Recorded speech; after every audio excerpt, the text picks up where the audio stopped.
Hi everyone, my name is Chad Bartlett, and this is my talk on millimeter wave hardware for the next generation of satellite communications. So as for the agenda, I'm going to take you through a bit of an introduction and Chad, you're not motivation. in presentation mode, just so you know. Um, Or you're not sharing that part at least. It's sharing the whole slide. Sorry, give me 1 second.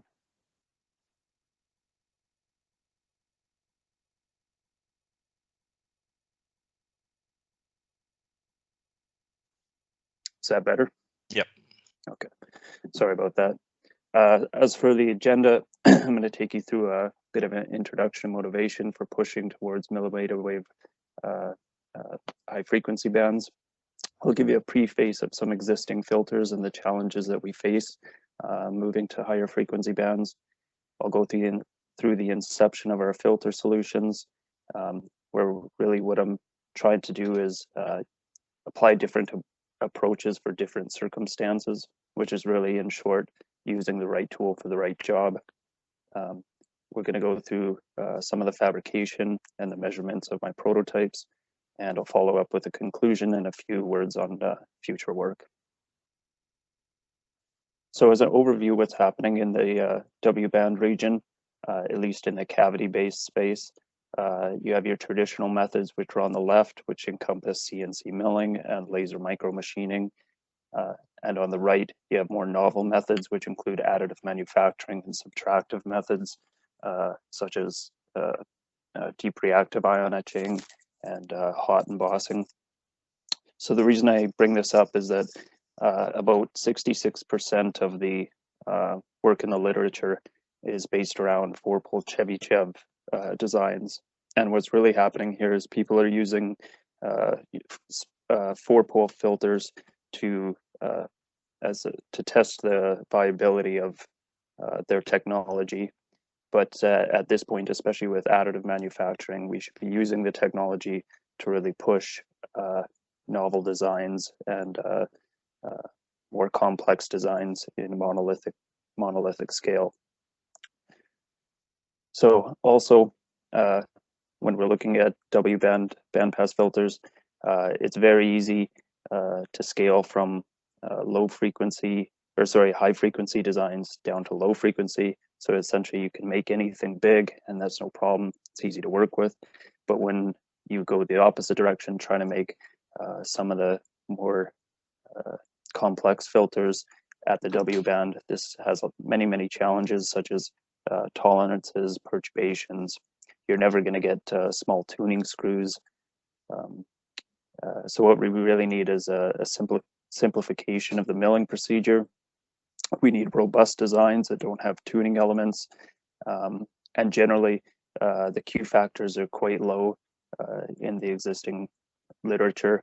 And this is often due to using single mode resonators or having excessive line lengths that feed your filters. And what we really get out of this is the next generation of radar, Earth observation, communications, and pushing things beyond 5G up into 6G and whatever comes next after that. So several ideas come to mind as solutions to overcoming a lot of the problems.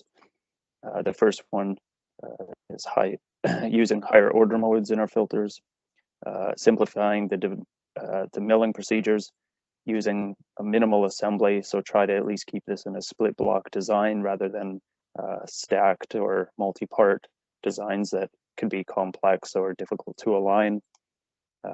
We can investigate alternative technologies such as additive manufacturing, and something that's not quite often done is investigate synthesis methods to overcoming a lot of these problems. So looking at what's in the current literature for dual mode dual band filters that have been produced by CNC milling, these are the three that exist. And as you can see, the first two use a quasi diplexing method where it uses two paths throughout the filter, and there's single mode and dual mode resonators within. generally, both of these designs have got a Q factor of 500. The third design was done by our group, and it was a moving away from the quasi-diplexing design into a single path design. We used shared resonators, circular resonators in higher order mode, and we were able to get a Q factor of about 1,000. But the problem with this design is that you have fixed frequencies due to the modes being shared by the resonators. So to overcome this, we come up with a bit of a new solution, and our filter formulation is going to have a dual mode, dual band topology, as you show on the right. We're going to use higher order modes. We have to keep the simple milling procedure, what we specified as one of our ideas. We're going to keep it as a minimal assembly split block, and we want good control over the pass bands. So we propose that taking the TM120 mode and the TE101 mode. And what's interesting about this is you can notice they're orthogonal to each other. So we should be able to get semi-independent control over the pass bands by controlling both of these. So our filter solution looks like this, where we have 4 cascaded resonators in a dual mode, dual band topology. Looking at this in a more schematic view, you can see the staircase configuration of the filter, and you can notice that the 2 resonators in the center, which are resonators 2 and 3, are symmetric to each other, while resonators 1 and 2 and 3 and 4 are not symmetric to each other. However, by using asymmetric and symmetric coupling equations, we can actually find a really nice coupling matrix solution for this. And as you can see on the bottom right, this is the coupling matrix versus simulated results. So as I said, by using the orthogonal modes to each other, you could get semi-independent control. So what I did was use made 3 different filters with different dimensions, and I was able to show that you can easily control the pass band while holding a constant bandwidth between each of the resonators, each of the pass bands. So in this case, we hold the lower pass band and shift the upper pass band around the 100 gigahertz region, but it's not limited to only the you can also move the lower pass band while holding the higher pass band. So to fabricate this, we aim to use this in high precision milling in brass, where generally our machine has a surface roughness of 1 micron, and we're going to set a benchmark with this filter by using brass and not putting any post-treatment of silver or gold. So once this is milled, you can see the H-plane cut in the bottom left and a close-up view of the resonators and the fully assembled filter. So as for results, we get exceptionally good results where in the lower pass band, it's better than 21 dB, and the upper pass band is better than 17 dB. We get an insertion loss of less than 0.33 dB at 86.3 gigahertz and 0.42 dB at 100 gigahertz. And this gives us unloaded quality factors about 1800, which, as I had mentioned before, a lot of the W-band filters that are out there are more on the range of 500. So hence, this is a 3 times improvement of what's in the literature. And I believe that if this was gold coated, you can easily push this to 4 to 5 times higher. So somewhere in the range of 2500 as a quality factor value. As for more filter formulations, I had mentioned that one thing to think about is trying to use a synthesis-based approach. So one thing that's not explored much in the literature, especially in the case of waveguide technology, there's only one paper, and that was recently done by us in components manufacturing and packaging technology. And so this work is done on admittance versus impedance inverters. So in the figures C and D, you see the typical E-plane and H-plane iris filters as impedance inverters. But in figure A and B, these are the admittance inverter filters in an E-plane and H-plane as E-plane and H-plane stubs. So the pros of using an admittance inverter like this is that you get a larger size and simple geometries. The stubs do not impede the waveguide housing. It's more of a synthesis-based solution rather than a technology-based, but you can combine them, obviously, for stuff like additive manufacturing. And you can also mix and match any of the impedance and admittance inverters that are shown here.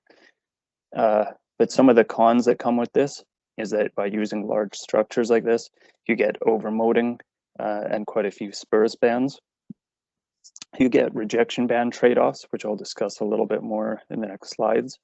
And there's quite a bit less field knowledge to look in the literature for examples or for help, especially when you want to start looking at stuff like multi-paction and what would be the best solution here. So as for the synthesis of admittance inverter filters, I won't go through the math too heavily here for you, but I at least show you the circuit topologies and the equations that are respective of this. So our first idea was to take an E-plane admittance inverter sequence. As you can see on the right, we have a 10% fractional bandwidth, and we'll do this at 100 gigahertz. And this can be easily applied to either high precision milling or 3D printing. So our simulated response is shown here at 100 gigahertz. And what's interesting to note is the difference between a all admittance inverter filter and an all impedance inverter filter that's shown here on the bottom right. They have the same center frequency and both 10% fractional bandwidth. And as you can see, the admittance inverter sequence in the upper portion around 120 gigahertz has a better rejection response, where in an opposite, almost mirroring fashion, the all impedance inverter has it in the lower band. So to produce this and show this as an interesting method for reaching high frequencies, I did this in a hobbyist type 3D printing. So the printer that's shown in the bottom right, this is only about 250 euros, so it's very cheap. It's easy to use. You can use it straight out of the box and learn in a couple days. And for being such a low-cost hobbyist type printer, it actually has a really nice Z-axis resolution of 0.02 millimeters. We also did this with a hobbyist type metallization. And as you can see in the bottom left, this is the actual E-plane cut of the filter, where first it comes out of the 3D printer as a translucent green. We apply a low-cost aerosol spray, copper aerosol spray, which you can see in the middle. The filter is coated, and then we do electroplating, and that's on the far right. So what we got out of this was a nice E-plane filter where the insertion loss reaches 0.26 dB to 0.48 over the 10 gigahertz fractional bandwidth, and a return loss better than 17 dB throughout the passband. So as you can see, using this kind of synthesis method, we achieved a 100 gigahertz filter with very, very low cost and hobbyist type methods. So taking this a little bit further as an extended analysis of what's possible with this kind of filter. What I wanted to do was take an all admittance sequence and an all impedance sequence and compile them as a diplexing solution and do this in high precision milling. And the bottom horizontal branch, this is made of both E-plane and H-plane stubs, where the upper branch is all H-plane irises. So looking at the filtering S parameters of the simulation, we get the lower band as the all admittance inverter, and the upper band is all impedance inverter. And you can notice that selective transmission zeros come in from dispersive coupling, which is usable. And you see the difference between the two bands in one filtering unit. So looking at the overmoding response over a wide bandwidth from 60 to 140 gigahertz, you can kind of see the difference that once you get to the higher frequency bands beyond the W band, you have quite a bit of spurious modes. But you can also note that at about 118 gigahertz is where the next selective mode, the TE102 mode, comes in. So if you have any misalignments between your actual E-plane cut, you will generate many spurious modes at that point as well and beyond.